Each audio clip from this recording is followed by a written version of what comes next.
Buenos dias. Thank you, gracias. Be here. I thank my lovely translator who I see up there. Thank you. I will try to speak as slowly as I can. I'm not very good at speaking slowly. But you've heard some lovely talks about COPD this morning, so we're going to switch gears and talk a bit about asthma. And this is just to show you what I do with my free time. Basically, research funds paid to my institution from the following companies you see there. So we're going to talk a little bit about the definition of severe asthma, but really my goal here is to tell you where the field is going with regards to phenotypes, because it's a very heterogeneous disease. And what are the therapeutic options available for these phenotypes? Now, we're not quite there yet with regards to doing all of the things I'm going to explain to you, but this is where we would like to be. So when we think about the new guidelines, or relatively new guidelines for asthma, they're really talking about the fact that severity is a property of the disease that we don't have as much control over. We have very little influence. But we do have influence over control, which reflects the adequacy of treatment. So that's really where our guidelines have gone, and this is what we're going to be focusing upon. But before I can get into any discussion about therapies, it's a very important concept to really talk about contributing factors and comorbid conditions for asthma. For instance, looking at disorders such as sinus disease, obstructive sleep apnea, vocal cord dysfunction, upper airway dysfunction. All of these entities can either exacerbate asthma or mimic the symptoms. Gastroesophageal reflux disease, both acid and non-acid, two very important entities also that can exacerbate asthma and can be easily treated. Environmental control, it's really looking for allergies and the contribution of allergy to asthma and making changes in the home environment. And this may be as simple as a mattress and pillow encasings to reduce exposure to dust, getting rid of the pets, which is not so easy to do, and other measures to really improve asthma control. Certainly, we like to say not all that wheezes is asthma, and so we need to make sure we're talking about asthma, especially in the severe case, because certainly COPD can overlap with asthma, and they can be very similar in their presentation, but yet these patients can respond quite differently to therapies. Medication technique seems very obvious, but I must tell you that Pero tengo que decirle que todos los pacientes que yo veo y que yo reviso la técnica de los inhaladores, e inclusive aquellos que están en terreno médico, algunas veces no saben usar los inhaladores, así que no se olviden de hacer eso. Y por supuesto la adherencia es un tema que nos podría llevar todo el tiempo. In any chronic disease, and asthma is no exception. So we've moved to defining phenotypes in this heterogeneous disease, and you can appreciate there are clinical phenotypes that I've listed here. There are triggers for asthma, but I'm going to be talking more about the pathological phenotypes today, the eosinophilic, non-eosinophilic, and what we call polygranulocytic, very few cells. Muy pocas células. But one area I want to make sure you know un área about que quiero asegurarme que conozcan, hay datos muy interesantes viendo clusters de asma severa hecho por el programa de asma en Estados Unidos, estudiando características como FEV1 basal, máxima y edad al inicio. Y se han creado 5 diferentes clusters de asma, cada uno de los cuales tiene diferentes características. El cluster 1 es la de inicio temprano, atópico, y realmente utilización mínima de la salud, no es el grupo severo. El cluster 2 también de inicio temprano, reciben unos pocos medicamentos, utilizan la atención médica de manera importante, van a menudo a la sala de emergencia, ven a menudo a su médico. El cluster 3 de inicio adulto, en general mujeres subobesas con baja función pulmonar, alto requerimiento requerimiento de medicación y alta utilización de atención médica. Cluster 4, inicio temprano, atópicos, y este probablemente sea uno de los clusters más severos. FEV1 entre 57% y 77% predicho, y el cluster 5 es el más grave. Inicio temprano, obstrucción severa, pueden aquí ver FEV1 de 43 a 58% predicho, muy alta utilización de las instalaciones médicas. Entonces, utilizando la función pulmonar y la edad de inicio, nos dan estos clusters que tienen características clínicas muy claras. Y la razón por la que le quiero decir esto es porque nosotros estamos estudiando ahora cómo encajan los biomarcadores en estos clusters. Pero quiero dar datos nuevos de la asociación del polimorfismo de interleuquina 6 con asma severa y una reducción de la función pulmonar en los clusters 4 y 5 que les acabo de mostrar.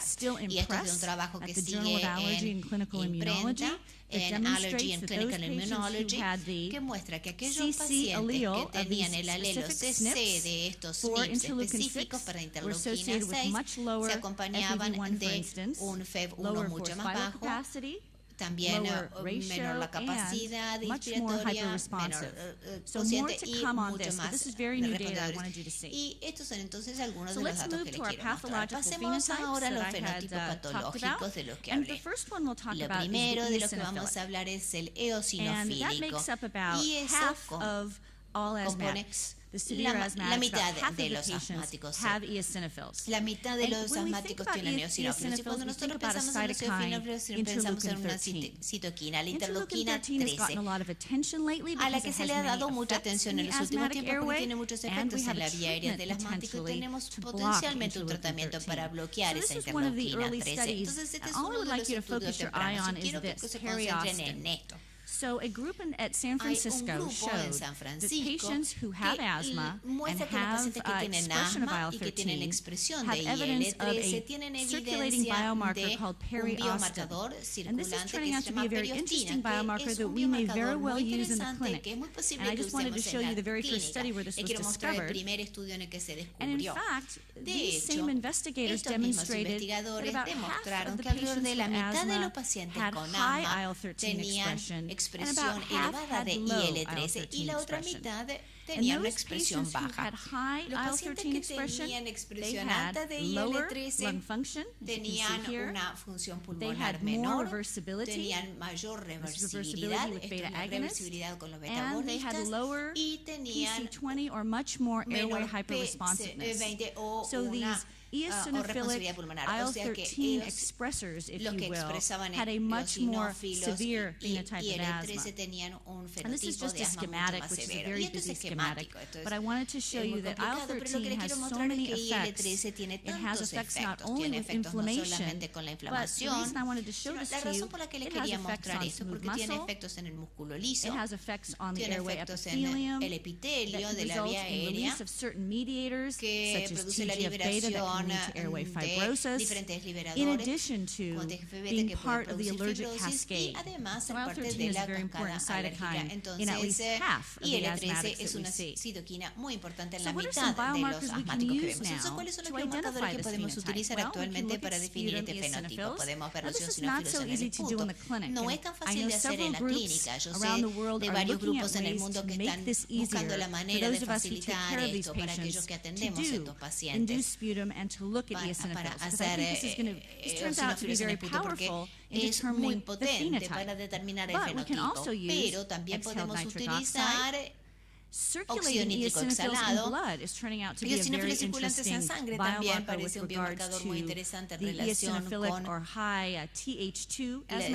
el asmático TH2 eosinofílicos y por supuesto que la periostina que ya les mencioné. Entonces, ¿cuáles son algunas opciones de tratamiento para este fenotipo? Ciertamente tienden a responder a los corticoides, pero sabemos que hay pacientes graves que ya tal vez estén recibiendo muchos corticoides, tanto inhalatorios como orales, y aún así tener síntomas. Entonces, ¿qué podemos hacer con esos pacientes? Bueno, ciertamente omalizumab es algo que consideramos en estos pacientes, y de hecho hicimos un estudio hace un tiempo sugiriendo que el omalizumab disminuía los eosinófilos en la vía aérea comparado con placebo. Van a haber estudios en un futuro sugiriendo que los pacientes que tienen altos niveles de óxido nítrico exhalado y alta periostina y eosinófilos circulantes marchan muy bien con omalizumab. O sea que va a venir más información en esta línea.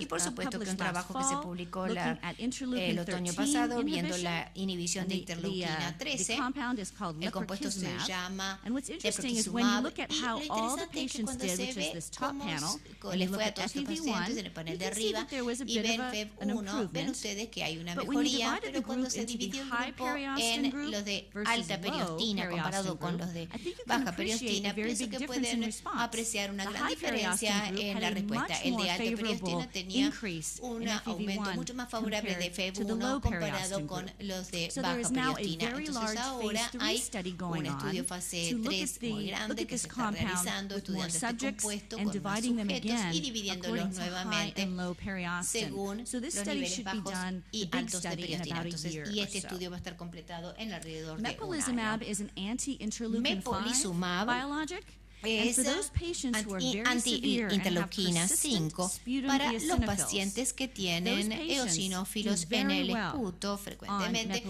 a estos pacientes les va muy bien con mepolizumab. Estos son pacientes con exacerbaciones.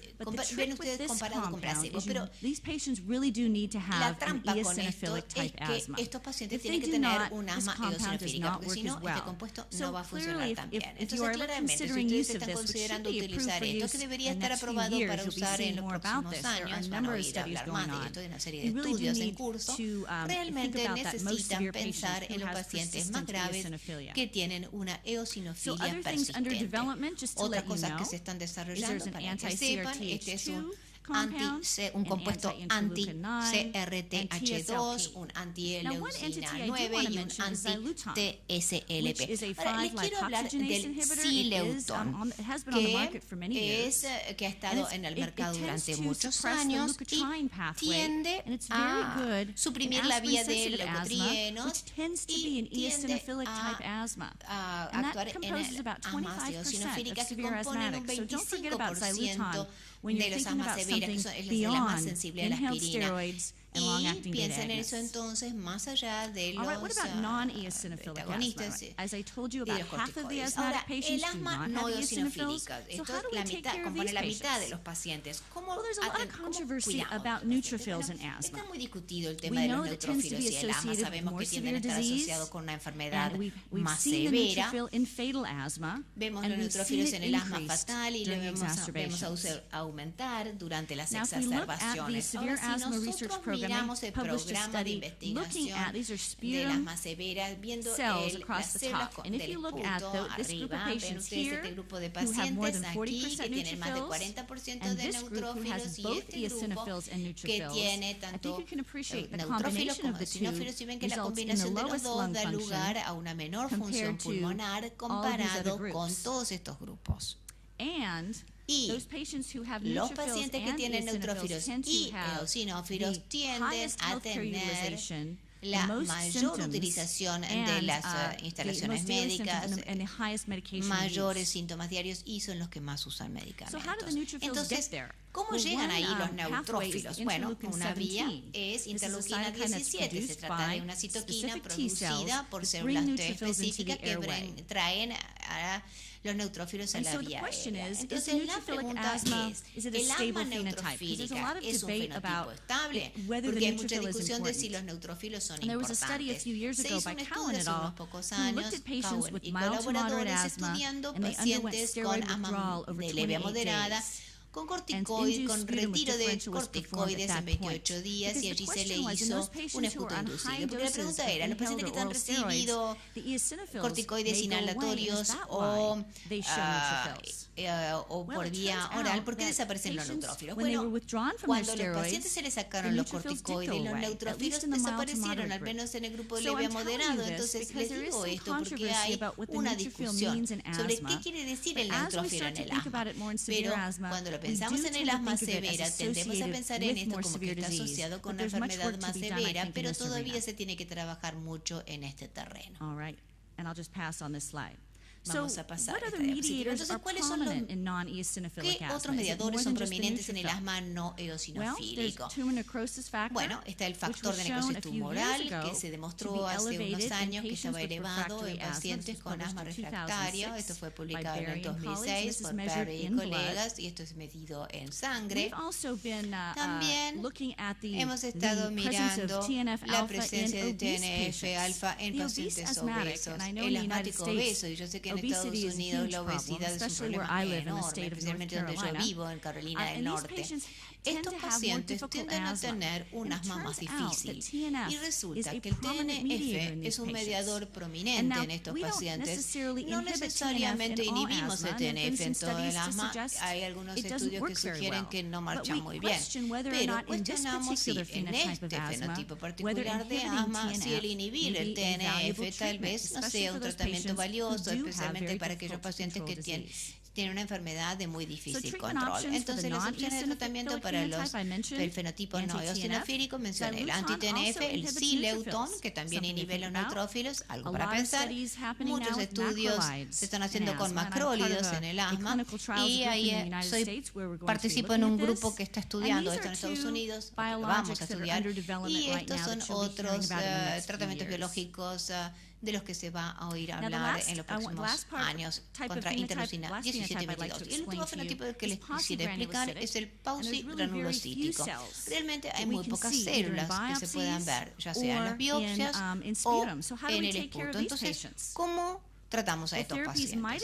Bueno, las terapias pueden incluir corticoides inhalatorios de partículas pequeñas, porque la patología es mucho más distal en el pulmón. La termoplastia bronquial es otra, y el tiotropio. Ahora, durante el periodo de discusión, vamos a hablar un poco más porque se me está terminando el tiempo. Hace muchos años mostramos que en el pulmón distal, en el tejido alveolar, en los pacientes asmáticos, especialmente aquellos que empeoran de noche, tienen muchos más eosinófilos en la vía aérea pequeña, pero no muchos en la vía aérea de mayor tamaño. De hecho, sabemos que tenemos la disponibilidad de corticoides inhalatorios de muy pequeñas partículas, y ven cómo aumenta el depósito con esos inhalatorios, especialmente en aquellos pacientes que tienen inflamación en la vía aérea pequeña. Y de hecho se realizó un estudio con flunisolida de pequeñas partículas, mostrando que los eosinófilos disminuían en la vía aérea periférica y central utilizando inhalador de partículas pequeñas.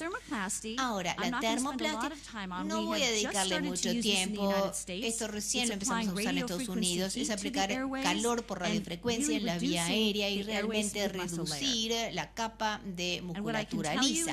Y lo que les puedo decir que en un estudio que se acaba de terminar y se publicó en el 2010, en los pacientes más graves vimos una mejoría de las exacerbaciones severas, de consultas en el consultorio no programadas y hospitalizaciones. Y de lo último que les quiero hablar es del tiotropio.